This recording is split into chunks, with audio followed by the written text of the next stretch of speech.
Hello everyone and welcome back to the channel. I hope you are all well.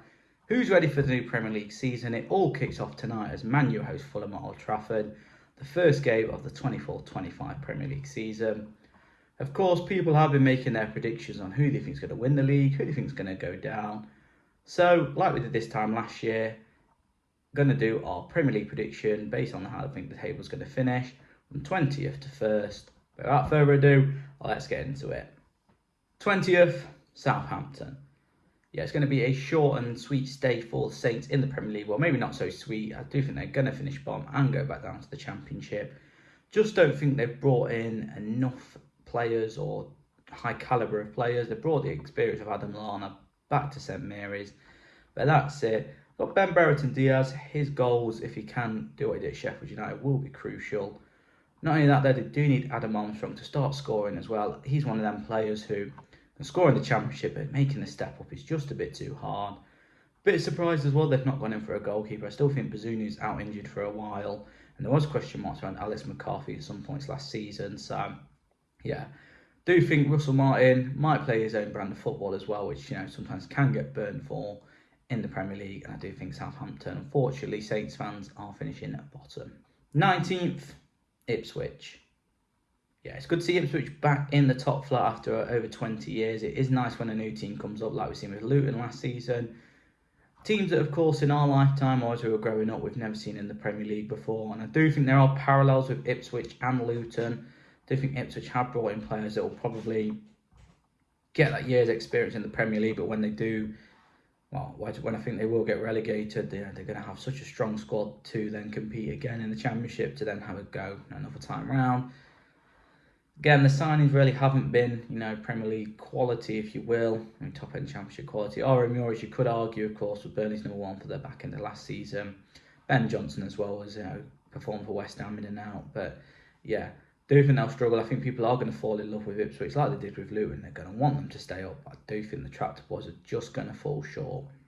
18th, Brentford. Didn't want to follow suit how the Premier League finished last season with all three promoted teams going back down. Don't want to do it this time around, so I've gone for Brentford. They struggled in periods last season. There's still question marks around even Tony, if he's going to stay or if he's going to go. So, yeah. Just think if Tony does go, they've not invested enough again. Igor Thiago, their record signing, has just been ruled out for 4 months as well. It was a struggle towards the back end start of the season as well. Thomas Frank, always linked with him with a job away. Could his head get turned as well? Do think, even though the Bees have done well in the Premier League, it might just be a season to forget for them as they return to the Championship. 17th, Leicester. Yeah, so this is barring the FFP points deduction, PSO, whatever you want to call it. Leicester haven't had any points deducted yet, but if they do, it could be a significant breach. So I do think it'll be a struggle for them to come back. Leicester fans as well have been pessimistic at the start of this season. They're friendly against Lons before they start trading for their first game against Spurs. There were questions Steve Cooper. They don't think he's going to do well, but maybe I've just got my Forest hat on a little bit and what Steve Cooper did for the club when he can, unite players and do them well. Especially in that first season of Forest, he took, look at Forest there. Core defenders they were using was Worrell, McKenna, Steve Cook at times. They got found out the second half of the season and first half of last season as well. That's why Joe Worrell went out on loan, etc. Scott McKenna didn't play for the club again. So maybe I'm just thinking he can bring a group and a community together like he did for Forest. But I just think, he's going to do that with Leicester. And he's going to keep them up. And then maybe next season it might all fall apart. But didn't want to predict all three promoted clubs going down, but it's going to be tight, especially with point deductions looming over Leicester's head. 16th, Brighton. Isn't it crazy how a year in football is such a long time? Imagine saying Brighton were going to finish 16th this time last season. De Zerbi's left, they've got a new manager in charge. Unproven in the Premier League, but to be fair, actually, that doesn't matter for Brighton. They pluck managers out of thin air, decent managers. Same with the recruitment side of things that they do. But I think it's going to be a struggle. The Wolves back in last season, only 2 wins in 12 games. New manager coming in, is he going to have the same effect? Do think they'll just have enough to stay up though, but it is going to be that mad season under De Zerbi when he led them to a semi-final European football. Brighton fans are just going to have to settle just for a season in the Premier League once again, which I think, to be fair, they'll take that. 15th, Fulham. Yeah, a lot of people thought Fulham might be, down at this point, but they've done quite well to become an established mid-table Premier League team. Still no striker though. They've just spent 34 million on Emil Smith-Rowe. Can they bring the striker to the club? Not too sure. They're looking to get another defender in. Polinia's gone as well. Yes, Rodrigo Muniz did well towards the back end of last season, but is he going to go consistently through, a 38-game season? All depends on that if Fulham are going to finish. But I do think Marco Silva's just going to have enough just to not have them higher up for the table as they probably want, but just a bit further away from relegation. 14th, Forest. Yeah, this might be very optimistic as a Forest fan. I'm hoping I'm right. It's going to be another season of Premier League football. We're starting to become an established, Premier League team that is always in that dogfight. I've seen every prediction video I've watched, or nearly every one of them. Forest are back to go down.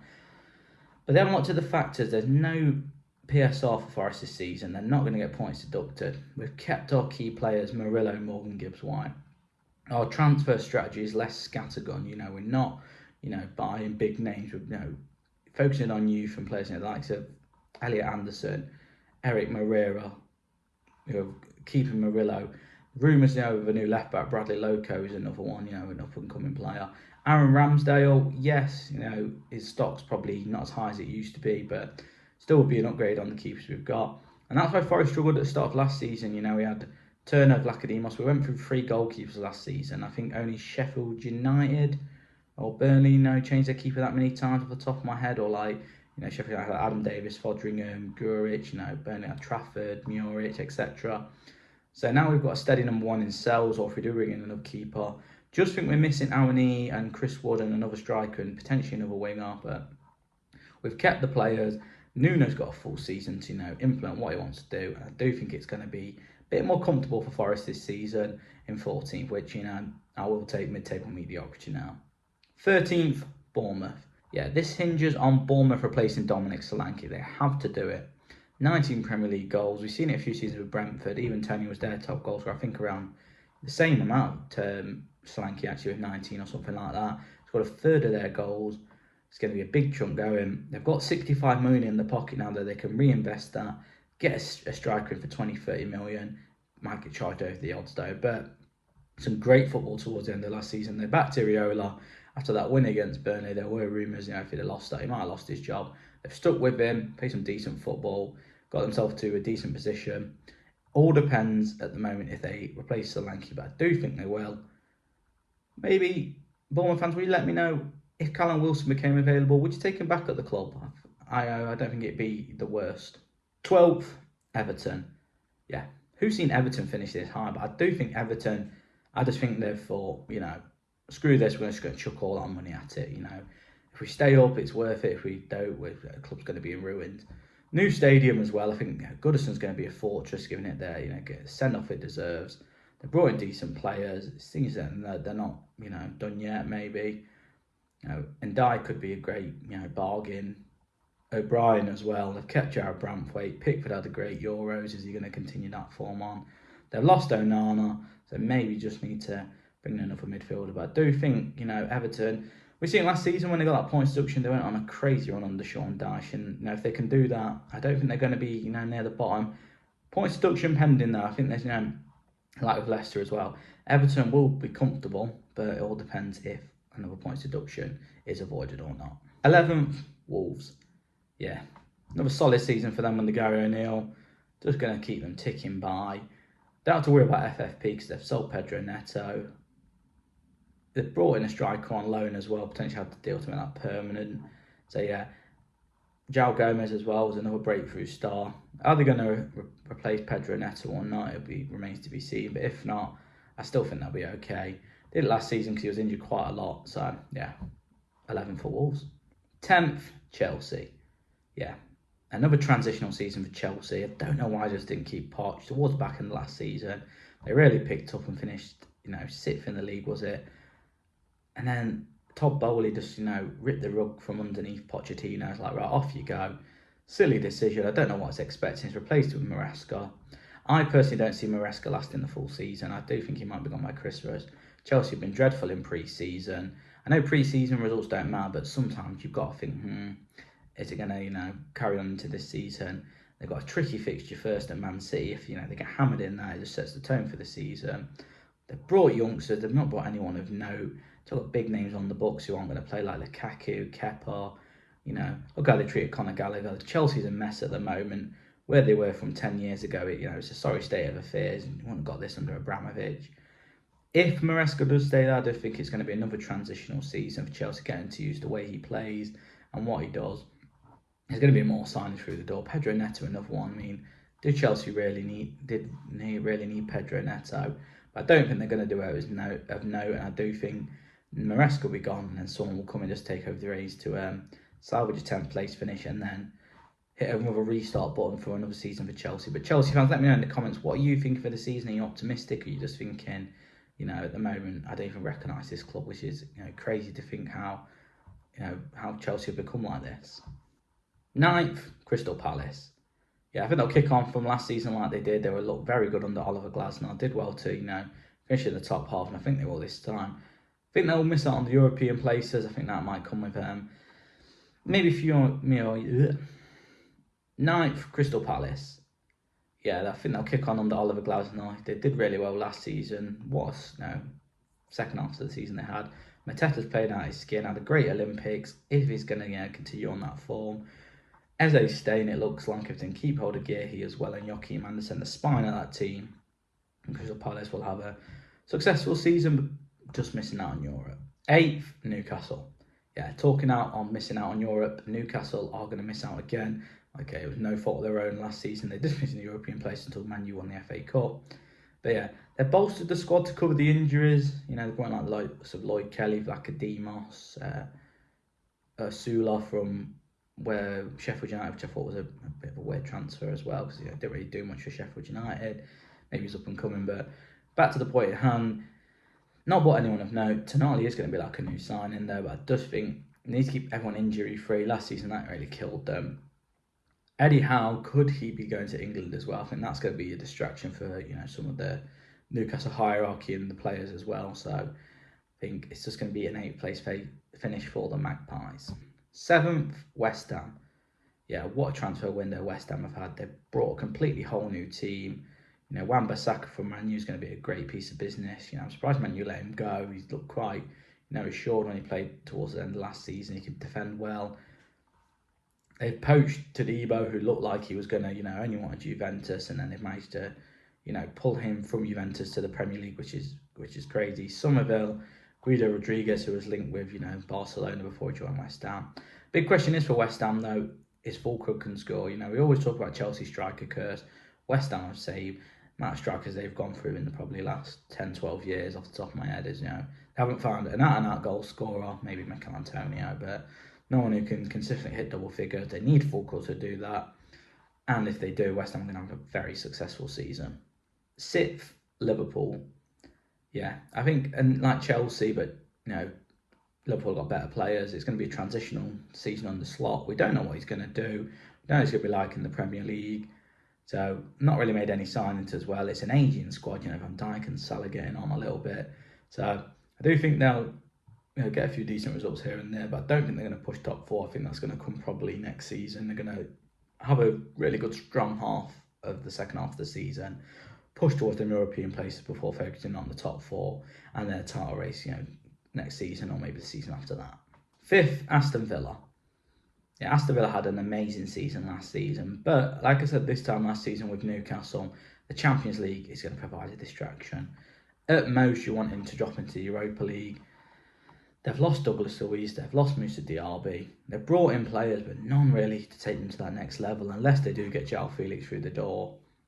Morgan Rogers one to watch out for. They need Watkins to continue that form over, but he can't do it all on his own. They brought Cameron Archer back, but again, scored a few goals for Sheffield United last season, but none of note. So they need someone to share that workload. I'm very surprised they haven't gone in for another striker. So yeah, there's a Champions League distraction. Emery's going to work their magic, but I just think they're going to fall short. But still European football for Aston Villa, considering, 2, 3, 4 seasons ago when they just come up and they avoided relegation, you still take that as a Villa fan, and you get Champions League nights this year, so you can't really complain.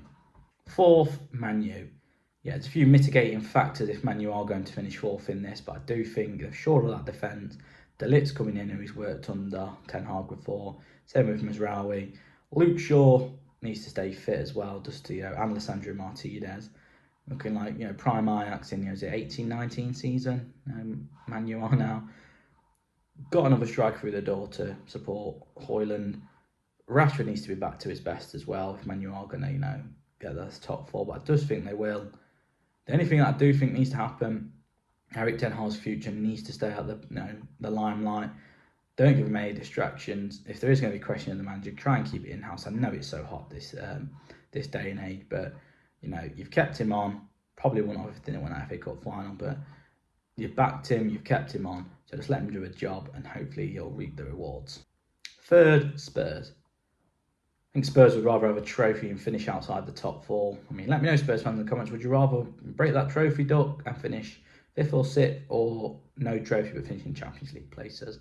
But I do think they're going to finish in Champions League places regardless if they're going to get a trophy or not. They're clearing out their deadwood, the likes of Emerson. Richarlison's still there, he could leave as well. They've brought in the striker that Ange Postecoglou wants. They're playing the way he wants as well. They've had a full season of that. Ange has hinted more changes to come as well. They look good towards the start of last season. They keep Maddison fit, Son firing all cylinders, and Solanke starting to find the net. Could be a very good season for Spurs, and that's why I think they'll just get into that Champions League spot and finish 3rd. Second, Arsenal. Yeah, so the bridesmaid, if you will. Arsenal finished 2nd again behind Manchester City, but I just don't see it. Arsenal still haven't bought a striker. They've been linked with every other player, the likes of Mikel Moreno, brought in Calafiori as well, which is decent for the defence, but they haven't brought in a striker. I just think Arsenal need that to take them to the next level. All quiet on the Tony front. I don't think they're going to sign a striker unless something happens dramatically in the next 2 weeks. I just think they're going to fall short again. They're going to push Man City, maybe not to the degree they did last season, but I think they'll continue their mainstay for at least this season. But I do think they're going to kick on next season, because I'm going to go into why I think this Man City dominance might just last for one more season. First, Man City. Yeah, so as I said, I do think it's going to be Man City's last season of Premier League dominance, just because I do think we're going to get a shock announcement from Pep. I think it's going to be February, March, and he's going to announce his leaving. I know he said he wants to stay, but Pep always says all these things. But, he's won everything at Man City. He's been consistent. As long as he's stayed at a club, he probably wants a break. Could the FA, give him a blank check and say, what do you want to manage England? But I think Man City will do what they do anyway. They'll be, languishing in 2nd gear, still getting results, and then towards, February, March time, bang, 5th, 6th gear, brush aside everyone, win, 10, 11 games in a row, and then win the league. But especially if Pep does announce that he is going to leave, then I do see, Man City pulling out all the stops to make sure it's a final season to remember for him. I personally think that's going to happen. If it does, it'd be, sending shockwaves, but I think City win the league regardless, but I do think it is going to be the last season for Pep. And there we have it. There are my Premier League predictions for the season. That's how I think the table's going to finish. Let me know what you think. Who do you think is going to finish where? Who do you think is going to get relegated? Who do you think is going to be promoted? Who's your top goal scorer? Who's your dark horse, etc. It's crazy to think this time last year I just did my first ever video ranking the table for last season. Just want to say a big thank you to everyone who has watched since then from day one, all the subscribers, everyone who's clicked on the video, who's liked it. Support really means a lot. Really hoping to grow as well going forward. As always, if you did like the video, do give us a like, do give us a subscribe, join the journey. But let's hope we have a great Premier League season, great opening weekend, and I hope your team finishes as high as it possibly can. Thank you very much for watching, and as always, I'll speak to you all in a while.